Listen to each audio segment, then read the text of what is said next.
విమర్శలు చేసి మరి మళ్ళీ దాన్ని ఇప్పటి వరకు ఏమి చెప్పడం కూడా లేదు. ముఖ్యంగా దుబ్బాక మున్సిపాలిటీలో కూడా మరి ఎలక్షన్ ముందు మరి కోడ్ ఆఫ్ కండక్ట్ కింద 10 కోట్లు శాంక్షన్ అయిన నిధులను కూడా ఆపేసి మరి ఆ టెండర్ ప్రక్రియలో భాగంగా ఉన్న పనులను కూడా ఆపేసిండ్రు.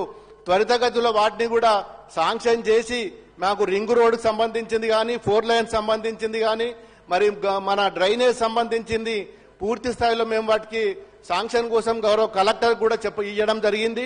మరి మీ ప్రభుత్వం వచ్చిన తర్వాత ఇన్ఛార్జ్ మంత్రి గారు మరి ఇప్పుడు మన గతంలో శాంక్షన్ అయిన పనులు కూడా అన్ని కూడా ఆపాలని చెప్పి మరి వారికి చెప్పడం జరిగింది. కలెక్టర్ కూడా మా చేతుల్లో ఏం లేదు, మీ గతంలో శాంక్షన్ అయిన పనులన్నీ కూడా ఆపమని చెప్పిండ్రు అని చెప్పి కలెక్టర్ గారు మాకు స్వయంగా చెప్పిండు. దయచేసి రాజకీయ కోణంలో కాకుండా మరి దుబ్బాక నియోజకవర్గ అభివృద్ధిలో మరి ఏ గవర్నమెంట్ వచ్చినా ఎవరు వచ్చినా మరి పక్షపాత వైఖరి కాకుండా ఒక